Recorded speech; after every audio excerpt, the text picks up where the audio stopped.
Good morning all my lovely students. जैसा कि उम्मीद हम करते हैं कि पिछला क्लास में जो मेरा वीडियो अपलोड यूट्यूब चैनल पर हुआ था वो आप लोग को पसंद आया होगा और मेरा प्रयास है कि उसमें जो भी चीज़ बोलें वो आपको समझ में आ जाए।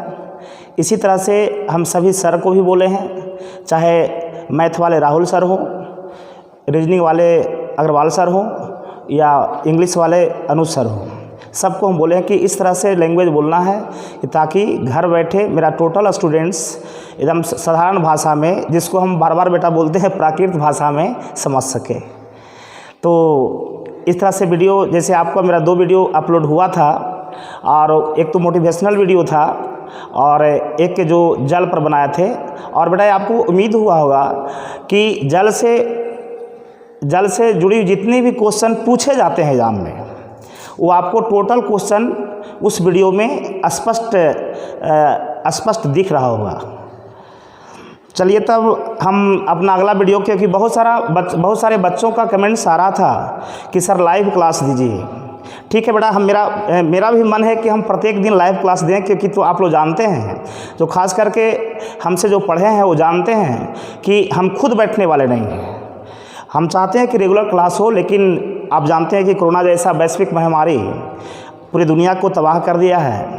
चलिए, इससे डरना नहीं है, लड़ना है, ये तो बात अलग हो गई। और दूसरी बात ये बोलें कि जो लाइव क्लास देने के लिए टर्म एंड कंडीशंस है यूट्यूब चैनल का या यूट्यूब का, वो कंडीशंस है कि 1000 सब्सक्राइबर होनी चाहिए।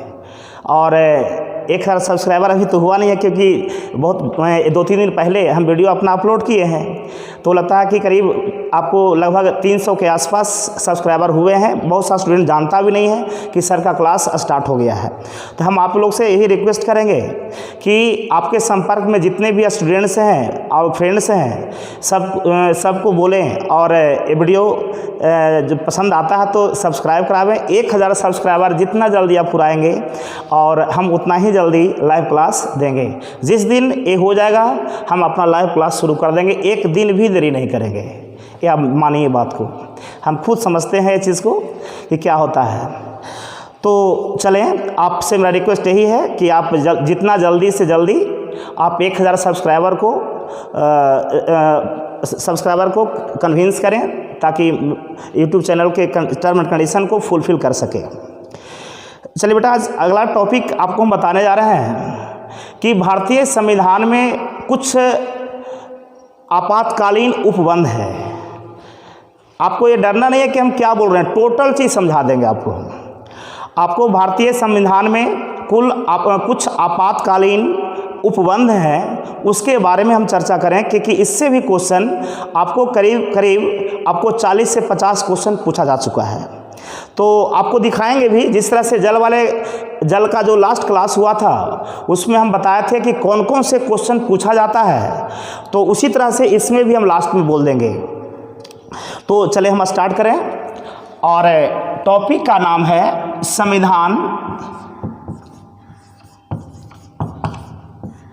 संविधान के आपातकालीन उपबंध है। आपातकालीन उपबंध है। चलिए, एक क्या चीज है ये समझें। आप जानते हैं कि आपातकाल का मतलब होता है संकट काल। आप जानते हैं कि आपातकाल का मतलब होता है संकट काल।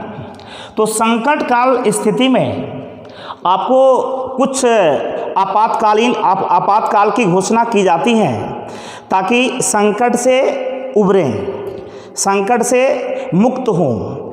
तो हमारे संविधान में प्रावधान है कि जब देश में कुछ इस प्रकार का आपातकाल आ जाए, संकट आ जाए, तो कौन कौन से नियम हैं उसके बारे में हम लोग चर्चा करेंगे, और जो आपातकाल लगता है वो कितने प्रकार के होते हैं बता देंगे। तो आपको बता दें, और कौन लगाते हैं ये भी क्लियर कर देंगे। आपको क्लियर हो जाएगा, कोई टेंशन नहीं है। तो बता दें, भारतीय संविधान में 3 प्रकार के आपातकाल की घोषणा की गई है, या 3 प्रकार के आपातकाल का वर्णन है। भारतीय संविधान में जो 3 प्रकार के आपातकाल का वर्णन है, वो 3 इस प्रकार से हैं। पहला है राष्ट्रपति शासन, पहला है राष्ट्रपति शासन। इसको राजकीय शासन भी कहें तो कोई दिक्कत नहीं है, इसको राजकीय शासन भी कहा जाता है। पहला आपातकाल। दूसरा आपातकाल है राष्ट्रीय आपातकाल, राष्ट्रीय आपातकाल। और तीसरा जो है वो है वित्तीय आपातकाल। हम क्लियर हो जाएगा, कोई टेंशन नहीं है। वित्तीय आपातकाल तीसरा है। तो बारी बारी से ये तो क्लियर हो गया कि आपको जब देश में कुछ ऐसे संकट आते हैं उससे मुक्त होने के लिए आपको तीन प्रकार के उपबंध नियम बनाए गए हैं कि संकट से हम मुक्त हों। चलिए ध्यान देंगे। तो पहला है राष्ट्रपति शासन। आपको हम बता दें सबसे पहली बात कि ये जो तीन प्रकार के जो आपातकालीन शक्तियां हैं वो किन के पास होती हैं, तो इसका जवाब होगा देश के राष्ट्रपति के पास, जिनको देश का प्रथम नागरिक भी कहा जाता है। एक क्वेश्चन भी पूछा गया कि देश के प्रथम नागरिक कौन होते हैं, तो क्या कहेंगे, राष्ट्रपति होते हैं। तो यहाँ पर क्लियर हो गया। तो मेरा कहना है कि जब देश में संकट आती हैं, कुछ खास प्रकार के संकट जिसका वर्णन भारतीय संविधान में है, उस संकट से उबरने के लिए या मुक्त होने के लिए राष्ट्रपति तीन प्रकार के आपातकाल लागू करते हैं। वो तीन प्रकार के आपातकाल का नाम ये है। आपको टेंशन लेना नहीं है कौन क्या है, इसमें क्या होता है, इसमें क्या होता है, इसमें क्या होता है, सारी बात को हम बताएंगे, वो टेंशन लेना नहीं है आपको। तो सबसे एक क्वेश्चन यही बन गया कि देश में आपको राष्ट्रीय आपातकाल या राष्ट्रपति शासन या वित्तीय आपातकाल कौन लगाते हैं, तो इसका जवाब होगा देश के राष्ट्रपति। अब देखेंगे, अब प्रश्न उठता है कि ये जो तीन प्रकार के जो आपातकाल लगाते हैं राष्ट्रपति, इसमें राष्ट्रपति शासन कब लगता है, राष्ट्रीय आपातकाल कब लगता है, वित्तीय आपातकाल कब लगता है, बता देंगे। तो आपको हम क्लियर कर दें। अब हम सबसे पहले चर्चा कर रहे हैं राष्ट्रपति शासन का, कि राष्ट्रपति शासन राज्य में कब लगता है। और ये भी क्लियर हो गया कि राष्ट्रपति शासन कहाँ लगता है, तो राज्य में लगता है, देश में नहीं, राज्य में, कोई खास राज्य में। तो आपको हम क्लियर कर दें कि कब लगता है राष्ट्रपति शासन। ये सब भारतीय संविधान में लिखा हुआ है। आप जानते हैं कि भारतीय संविधान जो एक किताब है उसमें बहुत सारे नियम कानून लिखे हुए हैं और उसी नियम कानून के अनुसार देश का शासन चलता है, ये सबको पता है। और तो अब देखेंगे तो राष्ट्रपति शासन कब लगता है, इसकी चर्चा करें।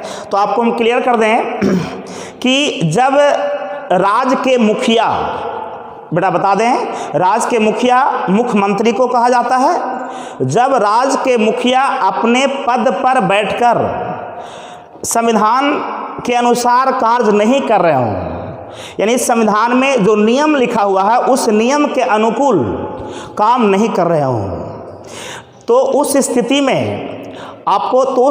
में इस राज्य के राज्यपाल, उस राज्य के राज्यपाल, जिस राज्य के मुखिया अपने पद पर बैठकर संविधान के अनुसार कार्य नहीं करते हैं, उस राज्य के राज्यपाल, क्योंकि आप जानते हैं कि प्रत्येक राज्य में समानतः एक राज्यपाल भी होते हैं, तो उस राज्य के राज्यपाल राज्यपाल इस तथ्य की सूचना राष्ट्रपति को देते हैं। किस तथ्य की सूचना, कि मुख्यमंत्री यानी राज्य के मुखिया अपने पद पर बैठकर संविधान के अनुसार काम नहीं कर रहे हैं, यानी संविधान की धज्जी उड़ा रहे हैं। तो राज्यपाल ये सारा देखते हैं कि राज्य के मुखिया सही से काम कर रहे हैं कि नहीं, तो इस तथ्य की सूचना राज्यपाल राष्ट्रपति को देते हैं। तब राष्ट्रपति इसका तहकीकात करते हैं कि राज्यपाल जो कह रहे हैं वो सही कह रहे हैं कि नहीं। तो तब राष्ट्रपति इस तथ्य का तहकीकात कर, यानी जांच कर, आपको अपने विवेक का इस्तेमाल कर उस राज्य में राष्ट्रपति शासन लागू करते हैं।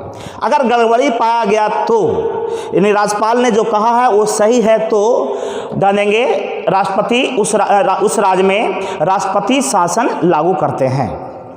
तो यानी क्लियर हो गया कि राष्ट्रपति शासन तब लागू होती है जब राज्य के मुख्यमंत्री अपने पद पर बैठ करके संविधान के अनुसार काम नहीं करते हैं, यानी गलत करते हैं। तब उस राज्य के राज्यपाल राष्ट्रपति को सूचना देते हैं। तब राष्ट्रपति अपने विवेक का इस्तेमाल कर, विवेक माने बुद्धि ज्ञान का इस्तेमाल कर उस राज्य में राष्ट्रपति शासन लागू करते हैं। ये हमारे संविधान में लिखा हुआ है कि अगर राज्य के मुखिया ऐसा करेंगे तो उस राज्य में राष्ट्रपति शासन लागू होगी। ये बातें भारतीय संविधान के अनुच्छेद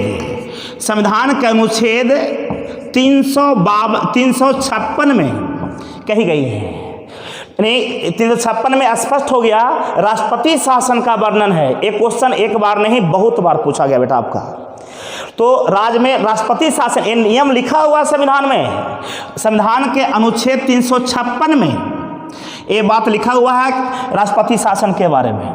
तो एक क्वेश्चन ये भी बन गया कि राज्य में जो राष्ट्रपति शासन राष्ट्रपति लागू करते हैं इसका वर्णन भारतीय संविधान के किस अनुच्छेद में है? तो बेटा जवाब होगा अनुच्छेद 356। देखिए एक चीज और, राष्ट्रपति शासन का वर्णन, राष्ट्रपति शासन एक तरह से तो इस प्रकार से लगा कि अपने पद पर रहते हुए कुछ से संविधान के अनुसार कार्य नहीं किए। देखिए एक चीज और बहुत कम लोग जानते होंगे, कभी कभी ऐसा होता है कि केंद्र सरकार मतलब प्रधानमंत्री समझेंगे और उनके मंत्री का समूह। तो केंद्र सरकार मतलब यहाँ भी प्रधानमंत्री समझे कि देखिए एक तरह से राष्ट्रपति शासन और लगता है।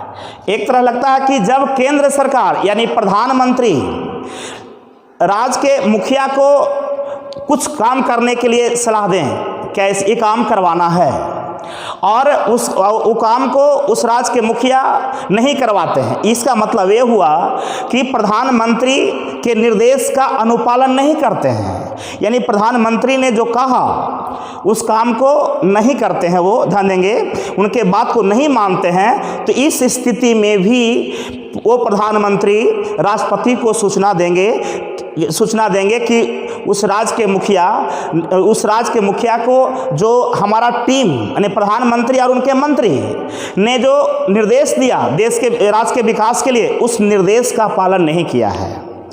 तो उस स्थिति में भी राष्ट्रपति शासन लागू होता है। यानी क्लियर हो गया कि प्रधानमंत्री जो कहें देंगे और वो कहें, प्रधानमंत्री वैसा बात कहते हैं जो राज्य के हित में हो, और यानी प्रधानमंत्री जो बात कहें वो बात को ये लागू अपने राज्य में अगर कोई राज्य के मुखिया नहीं करते हैं, मुखिया मतलब मुख्यमंत्री समझिएगा, तो उस स्थिति में भी आपको वो प्रधानमंत्री इस तथ्य की सूचना राष्ट्रपति को देते हैं। तब उस स्थिति में भी राष्ट्रपति अपने विवेक का इस्तेमाल कर उस राज्य में राष्ट्रपति शासन लागू करते हैं। ये बात का वर्णन भारतीय संविधान के अनुच्छेद 365 में है। बहुत कम लोग जानते होंगे, हमको पता है 356 तो सब जानता है, लेकिन 365 यानी अनुच्छेद 365 में भी राष्ट्रपति शासन का वर्णन है। तो गौर करेंगे तो बड़ा ये आपको ये भी क्लियर हो गया कि अनुच्छेद 356 कब लागू होगा, अनुच्छेद 365 कब लागू होगा। ये क्लियर हो गया कि 356 दोनों लागू, हाँ दोनों में राष्ट्रपति शासन का वर्णन है। यानी ये क्लियर हो गया कि प्रधानमंत्री किसी राज्य के मुखिया को नियम लागू करने के लिए जो कहे, अगर उसको लागू नहीं करते हैं, उस स्थिति में आपको जो राष्ट्रपति शासन लगता है उसका वर्णन अनुच्छेद 365 में है। यानी प्रधानमंत्री के निर्देशों का उल्लंघन करने पर, किसके द्वारा उल्लंघन? राज्य के मुखिया के द्वारा। दा देंगे राज्य के मुखिया मतलब मुख्यमंत्री, तो उस स्थिति में भी राष्ट्रपति शासन लागू होती है, जिसका वर्णन अनुच्छेद 365 में है। अब ध्यान देंगे अनुच्छेद 356 में भी राष्ट्रपति शासन का वर्णन है। एक कब लागू होती है, और आपको तब ये बता दिए बेटा आपको कि जब राज्य के मुखिया यानी मुख्यमंत्री संविधान में जो नियम लिखा हुआ है उस नियम के अनुसार कार्य नहीं करते हैं, तब उस स्थिति में भी राष्ट्रपति शासन लगता है। इसका वर्णन भारतीय संविधान के अनुच्छेद 356 में है। क्लियर? इसमें कोई दो मत नहीं, यानी स्पष्ट हो गया कि राष्ट्रपति शासन कौन लागू करते हैं, तो राष्ट्रपति करते हैं। जानेंगे कितने तरह से लागू होता है, तो 2 प्रकार से होता है।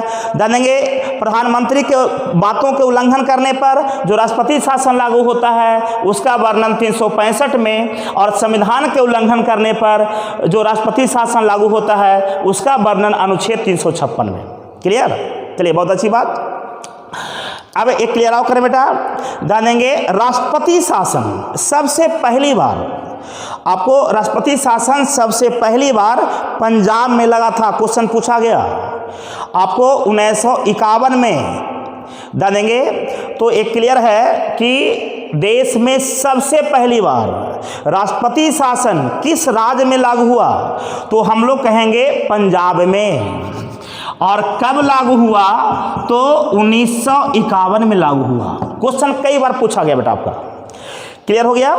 और ये भी बता दें कि किसी राज्य में राष्ट्रपति शासन जो लागू होती हैं, जानेंगे, तो एक बार में 6 महीना के लिए। इसमें 3 तरह का क्वेश्चन होता है, जानेंगे, बता रहे हैं आपको। किसी एक राज्य में राष्ट्रपति शासन जो लगाया जाता है वो 6 महीना के लिए लगाया जाता है। कौन लगाते हैं, तो राष्ट्रपति लगाते हैं। तो एक बार में 6 महीना। और अगर जानेंगे राष्ट्रपति शासन कब तक लागू रहता है, जब तक उस राज्य का हालात, यानी उस राज्य का हालात ठीक न हो जाए। जो राज्य का हालात तो उथल पुथल हो गया था, किसके कारण, राज्य के मुखिया संविधान के अनुसार काम नहीं कर रहे थे, जिसके कारण।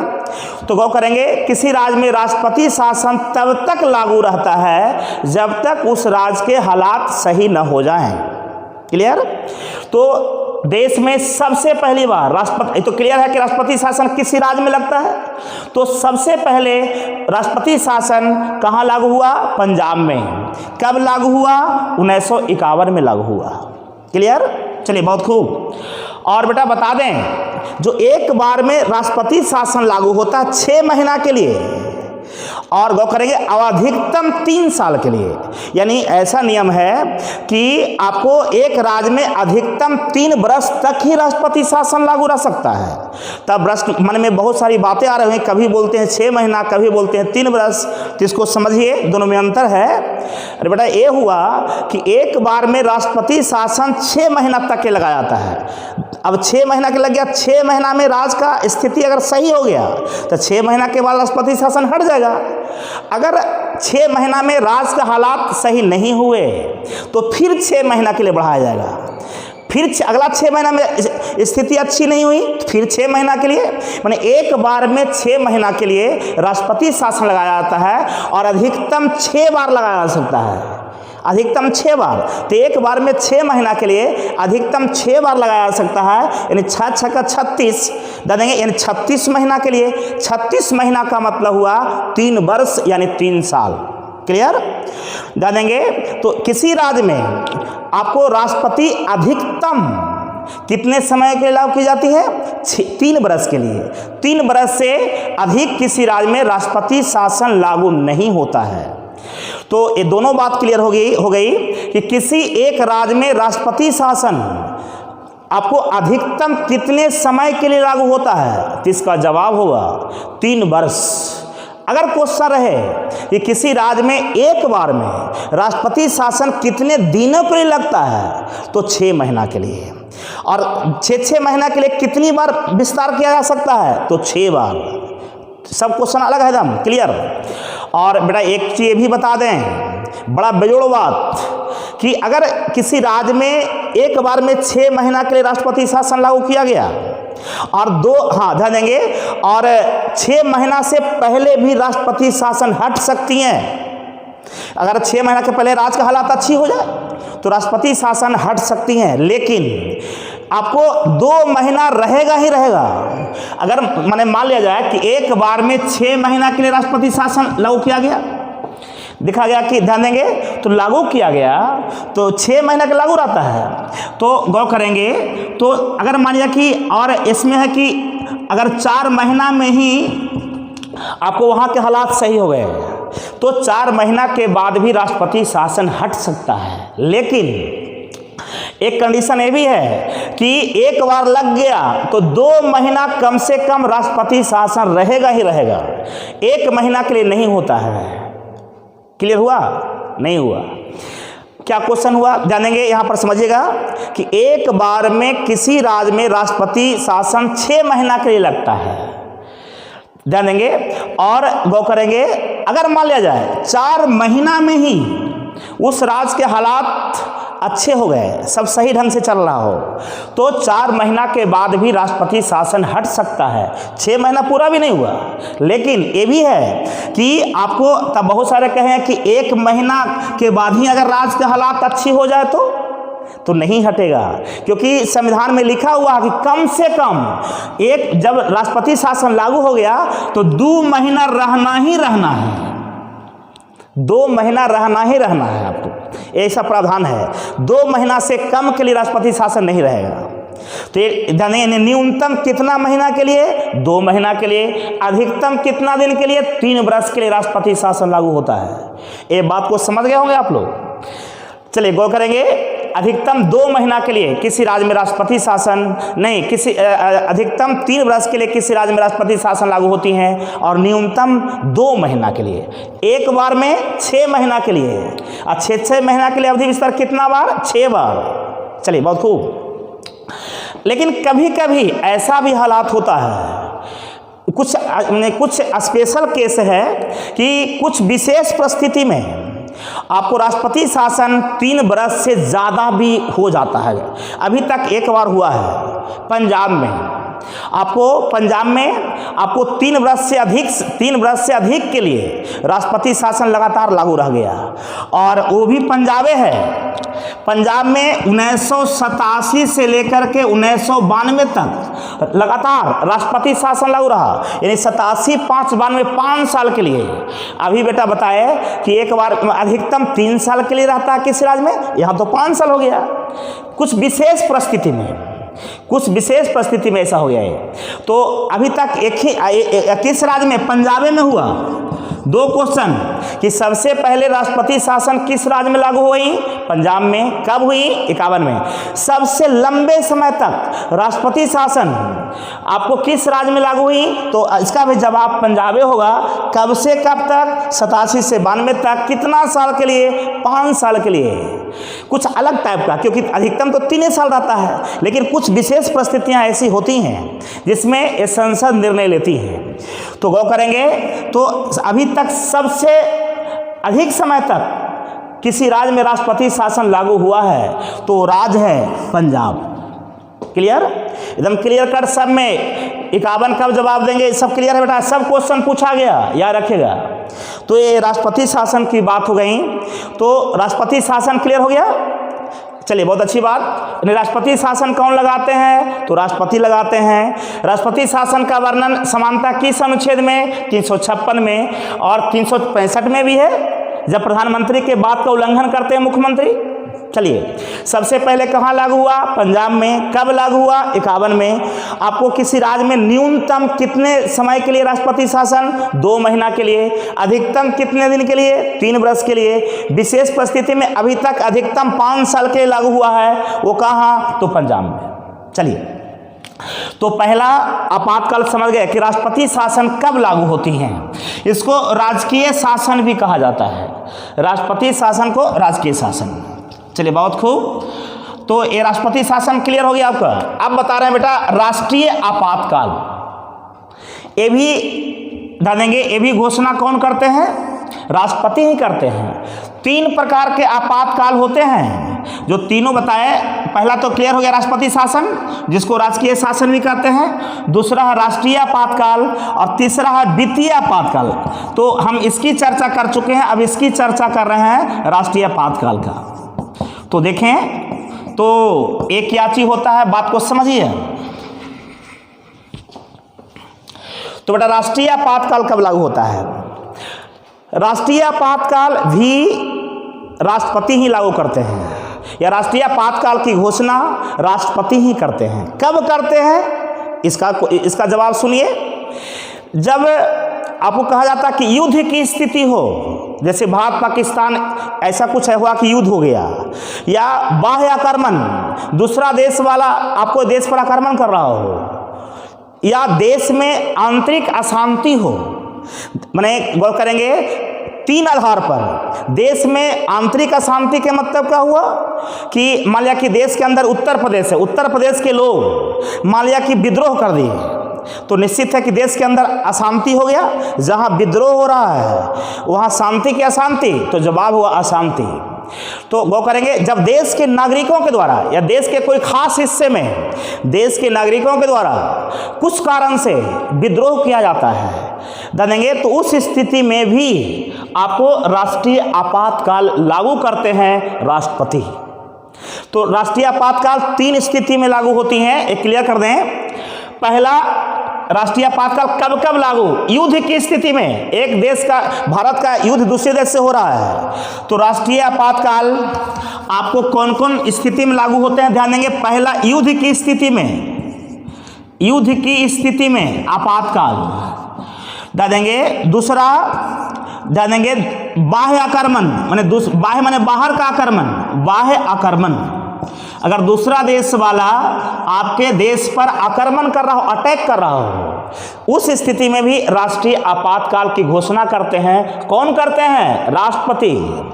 तीसरा कंडीशंस, देश के कोई खास हिस्से में, देश के कोई खास हिस्सा जैसे यूपी में, बिहार में, तमिलनाडु में, आंध्र प्रदेश में, देश के कोई खास हिस्सा में वहां के लोग कुछ कारण को लेकर के विद्रोह कर दिए, तो भी अशांति होगी। और जहां अशांति होता है तब आपातकाल की घोषणा की जाती है। तो आंतरिक अशांति देश के अंदर, आंतरिक माने अंदर, देश के अंदर कोई भाग में अगर वहाँ की जनता कुछ मुद्दा को लेकर के विद्रोह कर दिया, उस स्थिति में विद्रोह करेगा तो अशांति होगा, तो सरकार का दायित्व है कि शांति स्थापित करे। तो उस आंतरिक अशांति के आधार पर भी, आंतरिक विद्रोह के आधार पर भी राष्ट्रीय आपातकाल की घोषणा राष्ट्रपति करते हैं। एक क्लियर हो गया कि राष्ट्रीय आपातकाल की घोषणा 3 कंडीशन में, 3 हालात में आपको करते हैं। कौन? राष्ट्रपति करते हैं। तो ये तो समझ गए होंगे कि युद्ध की स्थिति, अगर एक देश दूसरे देश से युद्ध कर रहा हो, दूसरा आपको बाह्य आक्रमण, अगर दूसरा देश आप पर आक्रमण कर रहा हो, बाहर का देश, उस स्थिति में आपातकाल घोषणा हो सकते हैं। कौन आपातकाल? राष्ट्रीय आपातकाल, ये याद रखिएगा। और तीसरा आंतरिक विद्रोह, आंतरिक विद्रोह मतलब देश के अंदर के ही लोग कुछ मुद्दा को लेकर विद्रोह कर दिया। तो 3 स्थिति में राष्ट्रीय आपातकाल को लागू करने का अधिकार राष्ट्रपति के पास है। ये बातें भारतीय संविधान के अनुच्छेद 352 में कहा गया है। यानी क्लियर हो गया कि राष्ट्रीय आपातकाल का वर्णन किस अनुच्छेद में है? तो 352 कहेंगे। क्लियर? क्वेश्चन पूछा गया। अब बेटा बता दें युद्ध की स्थिति में कैसे, आपको बता दें, या बाह्य आक्रमण, आपको पता होगा कि 26 अक्टूबर 1962, 26 अक्टूबर 1962 ईस्वी को चाइना ने, यानी चीन ने भारत पर आक्रमण किया था। ध्यान देंगे, क्वेश्चन पूछा गया। तो उस ध्यान देंगे 26 अक्टूबर 1962 को आपको चाइना ने भारत पर विद्रोह आक्रमण किया था। तो उस स्थिति में भी आपको राष्ट्रीय आपातकाल की घोषणा की गई थी, और उस समय राष्ट्रपति थे डॉक्टर राजेंद्र प्रसाद। क्लियर? क्योंकि राष्ट्रपति ही घोषणा करते हैं। तो भारत में पहली बार राष्ट्रीय आपातकाल की घोषणा 26 अक्टूबर 1962 को की गई। क्लियर? देंगे 26 अक्टूबर 1962 को। तो ये ध्यान देंगे 26 अक्टूबर 1962, और ये वहाँ पर लागू रहा आपको 1968 तक। ये आपातकाल लागू हुआ 1968 तक, 62 से 68 तक, 62 से 68, 1962 से 68 तक। क्लियर है? मैंने बाह्य आक्रमण किया, चाइना ने आक्रमण किया। तो उस स्थिति में आपको बता दें, हालांकि बाह्य आक्रमण के आधार पर नहीं, बाह्य आक्रमण के आधार पर 2 बार हम क्लियर कर दें। तो चाइना ने आक्रमण किया 26 अक्टूबर 1962 को भारत पर। तो उस स्थिति में भी आपको देश में आपको राष्ट्रीय आपातकाल की घोषणा की गई। उस समय आपको तत्कालीन जो राष्ट्रपति थे, तत्कालीन मतलब उस समय जो थे राजेंद्र प्रसाद, और उसमें प्रधानमंत्री थे पंडित जवाहरलाल नेहरू, पंडित जवाहरलाल नेहरू। तो गौर करेंगे, क्वेश्चन ये भी बन सकता है कि जब चाइना ने भारत पर आक्रमण किया उस समय आपको भारत के प्रधानमंत्री कौन थे, तो हम कहेंगे पंडित जवाहरलाल नेहरू। राष्ट्रपति कौन थे, तो डॉक्टर राजेंद्र प्रसाद। क्लियर है, क्योंकि आपको पता होगा कि पंडित जवाहरलाल नेहरू आपको 1952 से लेकर के 64 तक, 1952 से लेकर के 1964 ईस्वी तक आपको भारत के प्रधानमंत्री थे। आइए बेटा 62 में हुआ, तो निश्चित है कि 62 में प्रधानमंत्री कौन होंगे, पंडित जवाहरलाल नेहरू होंगे। और ये भी पता है 1952 से 62 तक डॉक्टर राजेंद्र प्रसाद राष्ट्रपति रहे हैं, तो निश्चित है कि इन्हीं के समय में हुआ। चलिए चाइना वाला हो गया। देख, एक तो आपातकाल की घोषणा यहाँ हुई, राष्ट्रीय आपातकाल। दूसरा बात बता देंगे 3 दिसंबर 1971, 3 दिसंबर 1971, 3 दिसंबर 1971 को पाकिस्तान ने भारत पर आक्रमण किया। 3 दिसंबर 1971 को पाकिस्तान भी आक्रमण किया, यानी बाह्य आक्रमण किया। तो इस स्थिति में भी आपको इस स्थिति में भी आपको वहाँ पर राष्ट्रीय आपातकाल की घोषणा की गई थी। आपको 3 दिसंबर 1971 को जब पाकिस्तान ने भारत पर आक्रमण किया तो राष्ट्रीय आपातकाल की घोषणा की गई थी। गौर करेंगे तो एक आपातकाल की घोषणा यहाँ भी हो गई, एक यहाँ भी, तो ये 2 बार हो गया। अभी तक कहा जाता कि 3 बार राष्ट्रीय आपातकाल की घोषणा हुई है, जिसमें 2 की चर्चा कर दिए। एक की कि चाइना ने जब भारत पर आक्रमण किया, कब किया, एक क्लियर हो गया 26 अक्टूबर 1962 को। दूसरा कब लागू हुआ, 3 दिसंबर 1971 को जब पाकिस्तान ने भारत पर आक्रमण किया। यानी 2 बार हो गया राष्ट्रीय आपातकाल लग गया। ये तो बड़ा क्लियर हो गया कि आपको राष्ट्रीय आपातकाल लागू करने का अधिकार किनके पास होता है, तो हम कहेंगे भारत के राष्ट्रपति के पास। तो अभी तक 3 बार राष्ट्रीय आपातकाल, 2 बार हो गया। तीसरा आपको तीसरी बार जो भारत में राष्ट्रीय आपातकाल लागू हुई हैं, वो लागू हुई हैं 25 जून 1975 को, 25 जून 1975।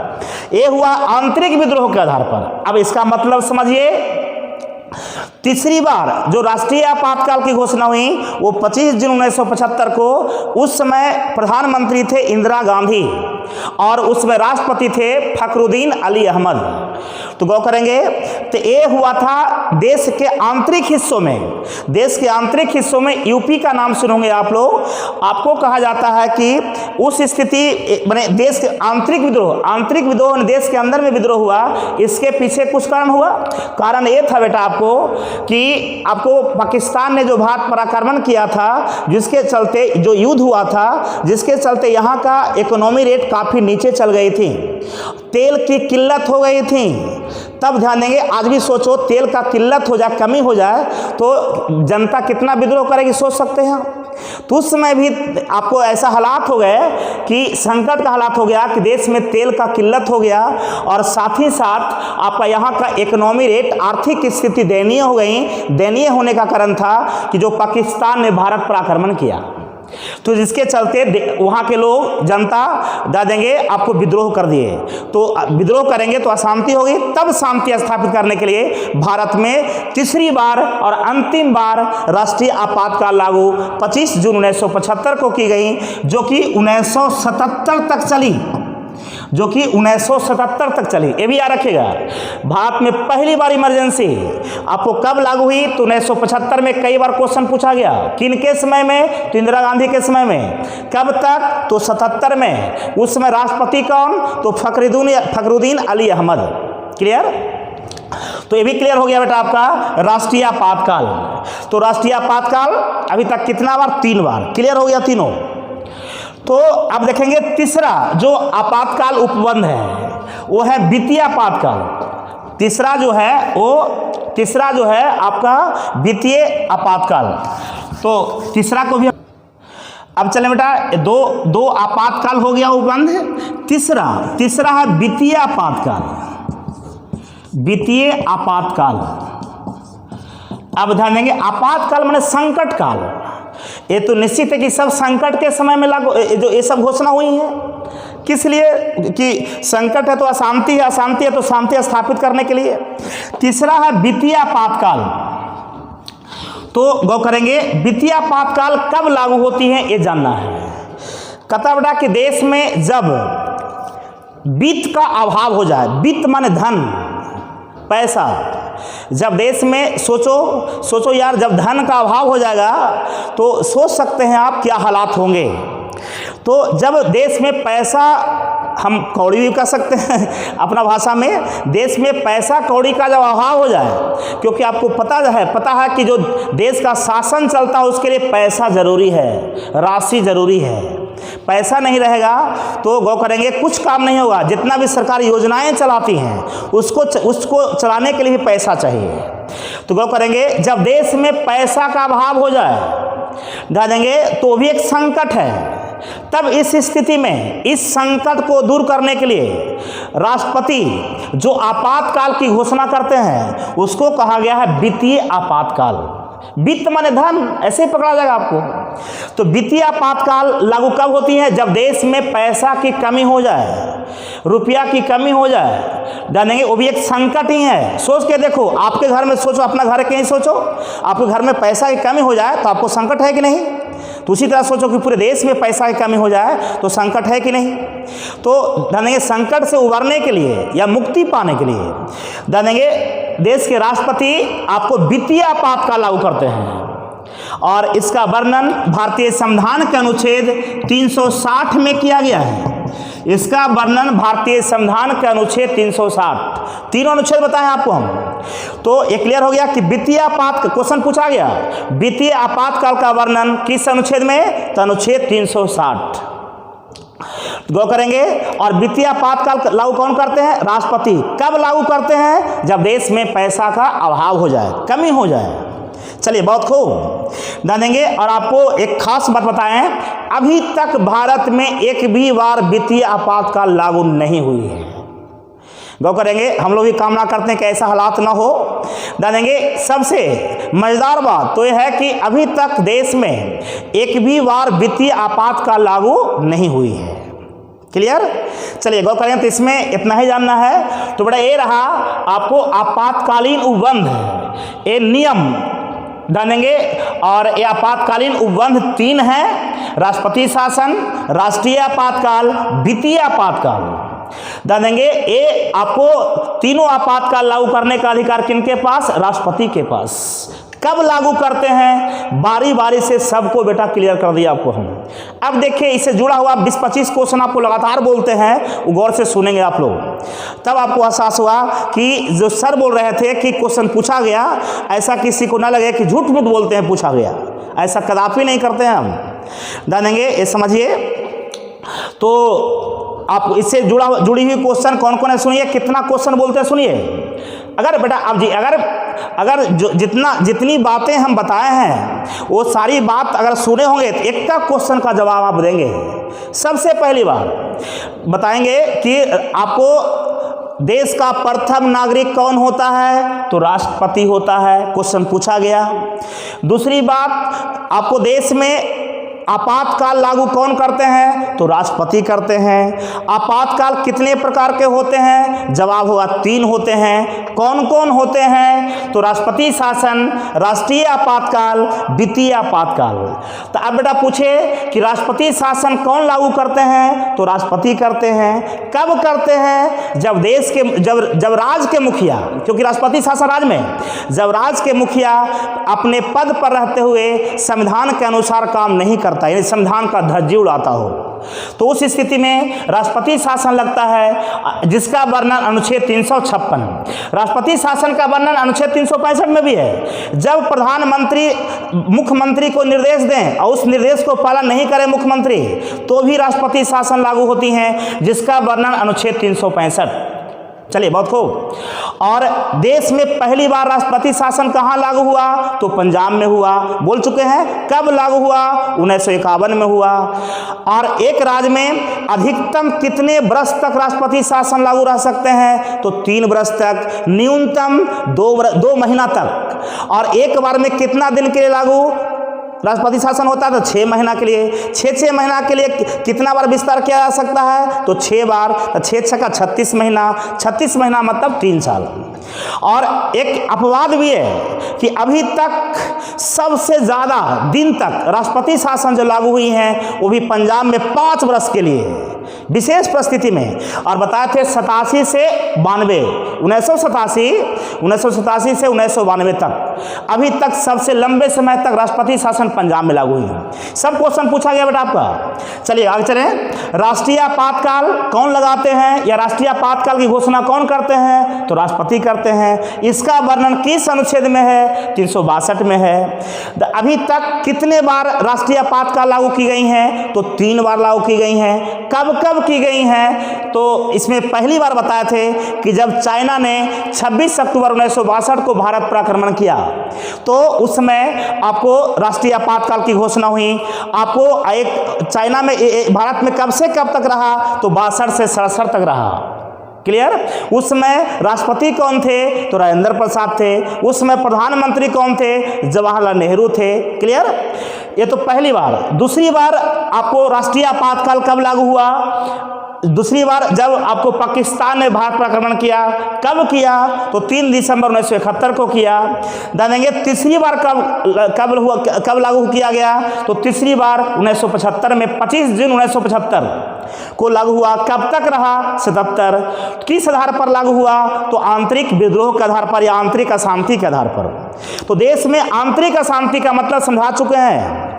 देश में आंतरिक अशांति के आधार पर जो राष्ट्रीय आपातकाल लागू हुई वो 25 जून 1975 को देंगे, आधी रात के आसपास ही, इसलिए कोई बुक में 26 जून मिल देता है, तो ये लागू हुई। और इसमें प्रधानमंत्री जब देश में आंतरिक विद्रोह या आंतरिक अशांति के आधार पर जब आपातकाल लागू हुई, यानी आपको राष्ट्रीय आपातकाल लागू हुई, उसमें प्रधानमंत्री कौन थे? तो इंदिरा गांधी थी। उसमें राष्ट्रपति कौन थे? तो फखरुद्दीन अली अहमद थे। तीसरा आपातकाल, वित्तीय आपातकाल कौन लागू करते हैं या वित्तीय आपातकाल की घोषणा कौन करते हैं? तो राष्ट्रपति करते हैं। कब करते हैं? जब देश की आर्थिक स्थिति दयनीय हो जाती है, यानी पैसा कौड़ी का अभाव हो जाता है। वित्तीय आपातकाल का वर्णन किस अनुच्छेद में? तो अनुच्छेद 360 में। अभी तक भारत में वित्तीय आपातकाल कितना बार लागू हुआ? तो एक भी बार नहीं हुआ। समझ में आ गया बेटा आपको? विश्वास के साथ पढ़ो, बता देंगे, ये काफ़ी है। अगर कोई दिक्कत हो तो आप कमेंट्स करें। ऐसे आपको लाइव क्लास का प्रयास हम लोग कर रहे हैं, ध्यान देंगे। तो एक ही टर्म एंड कंडीशन है, आपसे मेरा रिक्वेस्ट है कुछ टर्म एंड कंडीशंस को पूरा करें। जितना जल्दी से जल्दी आपस में सहयोग प्रदान करके एक दूसरे को फॉरवर्ड कर करके बात को करें आप। जय हिंद, जय भारत।